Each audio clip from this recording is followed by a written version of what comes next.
up, guys? Your boy Benny. A lot of people talk about their morning routine, so why the hell not? I wake up around 7 a.m., sometimes a little earlier, sometimes a little later, but that's kind of an average. I get a cup of water, I start my coffee, I go for a walk, run, or get a workout in, and I check X to go see what's trending that day. Maybe we should tweak the show, change up some story ideas, and so on. And so it's very important to see what videos are trending in my feed. And the video out from this morning is of one of Kamala Harris's surrogates. This is a surrogate. This is somebody who literally works for the campaign. He's a Democrat from California coming out against Kamala Harris. How does that work? Guy's named Ro Khanna, and he's slamming Kamala Harris's own tax plan to tax unrealized capital gains. If that sounds extremely Marxist to you, yes, it is. It would mean the destruction, of course, of pretty much all private property and home ownership in this nation, and that's exactly what it's intended to do. The dude straight up says, yeah, I'm not in favor of that. So how bad does ship have to be? You create a company. It gets to 100 million or 200 million on paper. Now, if you're taxing that, you're probably going to force that person to sell it. They're probably going to sell it to private equity. Do you really want the entrepreneurs to be forced to sell their companies to larger institutions and to decline in value? I don't think that that's what you want for a startup ecosystem. Unintended consequence. Jeff Bezos wouldn't have to do that. They're going after these very, I think the whole policy is demagoguing to go after these people that they say pay less of a tax rate than their maid does, and they have billions of dollars. I get why, but this is not the right way to do it. And also 95% of investments in startups fail. And So how do you even run a real campaign when your own surrogates can't defend you? And who are the best surrogates for Kamala Harris? Well, it'd be CNN. It's actually reporters are the best surrogates for Kamala Harris. The ones who aren't in a car crash with Tim Walz on the side of the road in Wisconsin. The reporters, corporate media reporters, are actually Kamala Harris's best surrogates. Not even Democrat members of Congress do as good of a job as people on CNN. And the anxiety on CNN when someone who's not a Kamala, someone who's a Trump surrogate, actually, Vivek, goes on and starts telling the truth about Kamala Harris. Ooh, man, that can't be allowed. This is another clip that was absolutely thermonuclear in my feed this morning. Is both of these actually back to back. So it's like a perfect sort of shadow box, right, of what's happening in American politics. Kamala surrogates can't defend her, and CNN, the Kamala surrogate who's the host, can't stand it when Vivek tells the truth. Here's the clip that went so nuclear. If evolving, or call it what you want, flip-flopping, you can call it what you want. But one second. I can't leave that hanging. I can't leave that hanging on policy, if I may. I understand, but I'm going to ask the question, then you can totally answer. She said very clearly that now is those are not her positions. If evolving on an issue, if evolving on a position, you can even call it flip-flopping on an issue. If that is now not allowed, if that should be, the death knell to a campaign, Donald Trump's got issues there. So look, the reality is Donald Trump's been clear about his policy positions. With Kamala Harris, I want to be specific about this, though. Actions speak louder than words. When you brought up some claims about Kamala Harris. I want to finish that discussion. She said she didn't favor a ban on fracking now. The reality is she was one of the strongest proponents of that ban, so much so that when she was in California, she sued the Obama administration over granting fracking permits. She didn't just favor the abolition of private health insurance. She was a co-sponsor of the bill with Bernie Sanders as a U.S. Senator for Medicare for All for Americans. The reality is, when you think about the Green New Deal, she was the chief proponent, not just as a co-sponsor of the legislation, but going further and saying she would end the filibuster in the Senate to ram that through. So the reality is she can say what she wants to say now. Those are actions she has taken.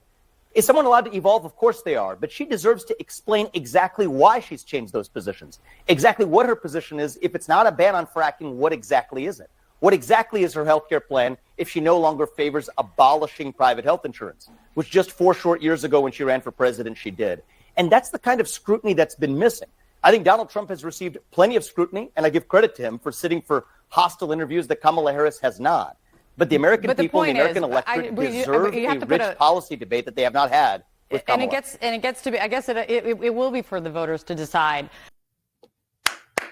My favorite part about all that is the face of the anger, right? Like look at the face Look at the face of the anchor there on CNN. Look at how like defensive and angry. Look at her jaw tense up, right? And the rage fill her eyes and her like uncomfortable gesturing. Oh man. And like how uncomfortable she's getting as Vivek fact checks all of this. Ramaswamy's classes with CNN host demanding Harris policy, defending Paris policy. Isn't that amazing? The CNN host is the defender. What did I tell you? The actual surrogates are the media hosts. Policy flip-flops. Actions speak louder than words. That's right. The Trump Vance ticket has 37 combined interviews in the past month, while Harris Wallace ticket has done 1, but it's not really even an interview, Fox News, and you know that. So this is the expression of every reporter that actually goes live on TV with Vivek Ramaswamy. We've seen it again and again. I'm in danger. Vivek has done a great job. I mean, this is probably my favorite person to watch on live TV because he just does a very good job ripping the guts out of the lies and the facades that are put on in this country by the corporate media, and how they are never held into account, like what he does here to Kristen Welker, being like, you're a Russian collusion hoaxer. You're a Russian collusion hoaxer. So you got to fess up to that. Why don't you apologize to that, the American people? It's amazing. He does this with regularity. Why not play just one more? Because it's just too fun. That language, they live like vermin. Do you believe that that is, as your Republican colleague Chris Christie has said, neo-Nazi rhetoric? This is a classic mainstream media move. Pick some individual phrase of Donald Trump, focus on literally that word without actually interrogating the substance of what's at issue. The word was chosen for a reason. We are in the middle of a cultural war in this country. Well, you know what? It's actually describing a series of behaviors. You have Antifa and other related groups that have been burning down cities for the last 3 years in this country. Would you describe them as vermin? Wildly violating the rule of law. We have an invasion on our southern border. We have millions of people crossing our southern border. Let's talk about the substance of why we have to recognize that we're not in ordinary times. Would you use that language yourself? The vocabulary of the vermin or not is not what's important. Well, I haven't used that language. So you can look at my track record on the campaign trail. I talk about the issues. We all talk about them differently. But what I'm not going to do is play some game of focusing on some word that somebody else said without ignoring entirely the substance of what we're actually talking about. A border crisis of historic proportion. Economic stagnation we haven't seen in 50 years. A national identity crisis and a loss of national pride in the next generation that's potentially existential for this country. Let's talk about our dependence on China. Today we're actually talking about Xi Jinping, picking on Donald Trump's word vermin to talk about that status quo. You know what's vermin? What's running around San Francisco on a given day before Gavin Newsom cleaned it up on a dime to roll out the red carpet for Xi Jinping. If he could do that for Xi Jinping, he could have done it on an ordinary day, and yet we're here sitting talking not about the substance of that, but on one word that Donald Trump said in some speech in Miami. This is what's wrong with the mainstream media. Focus on the substance and let's have an actual policy debate rather than talking to a presidential candidate instead of the policy substance of what's actually going on in the country, picking on some word that Donald Trump said on a certain day and asking me for comment on it. Give me a break. The best part about this is watching the anchors, actually putting it on mute and watching the anchor's expression, this smugness, these a-holes, right? These self-important, self-aggrandizing, they don't live in the real life. Look at this. Look at this. Look at the image that you're sending. You're just like you're looking down, right? Because you have nothing to say. You have nothing to stand on. Look at this. It's hanging in the Louvre, you know? Hanging in the Louvre. Vivek saying, Kamala says she's evolved on fracking in healthcare. It's not just a change of opinion. She's taking concrete policy action to implement these unpopular policies. I changed my mind doesn't cut it. Yeah, that's such a great point.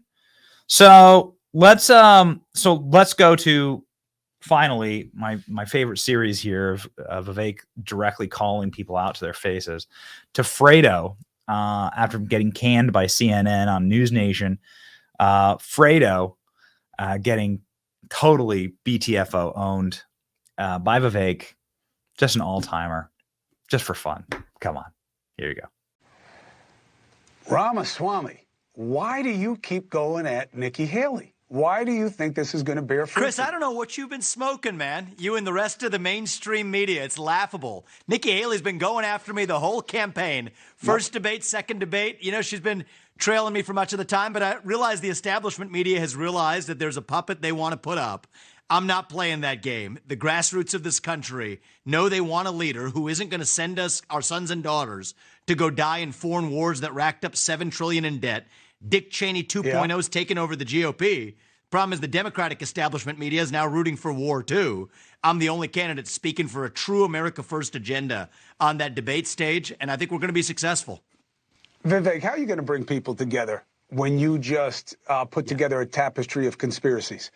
You know that I'm not pitching anything about Chris, Nikki Haley. What are you she won't even come on my show. There's no tapestry. She won't even come on my show. Tapestry what are you talking about that thing? I'm sure she doesn't. Hold on a second. I let you put it out there, and now I get to finish smoking, and now I get to answer, which is, this is what the media is doing, is putting up Nikki Haley against me because they know I'm the real deal. Please. She hasn't even been on my show. I'm just watching you get slapped around by her, and I'm wondering what your strategy is. The fact of the matter is, Chris, my strategy is calling out the mainstream media like I did to Kristen Welker at the start of that debate. I asked her about the Trump-Russia collusion hoax, told her to look the audience in the eye and apologize to them. Just like I'll tell you, you're part of the mainstream media despite pretending like you're not. Look the audience in the eye and tell them how you covered for your brother. For all that happened. I'm part of the mainstream media. Hey, listen. And you play the same games that the rest of the mainstream media does. You don't want to take care of your family? You're doing it tonight. That's fine. You have been covering for your brother. You have been playing a game. You were kicked off there at CNN. Of course I helped my brother. Of course I do. And you know what? That's been journalistic standards that have now been failed, not just by you, but by every member of the broken political media. So yes, it is going to take an outsider to call it out. And you want to look everyone in the media is responsible for covering for my brother? See what I'm saying? 90%. You miss 90% of the media is colluding with respect to pushing one answer on the American public for the origin of COVID-19, which is what? To the Hunter Biden laptop story, what to now which people they decide they want to put up as their puppets to take on Donald Trump. What does any of that have to do? That's just the fact of the matter. Look,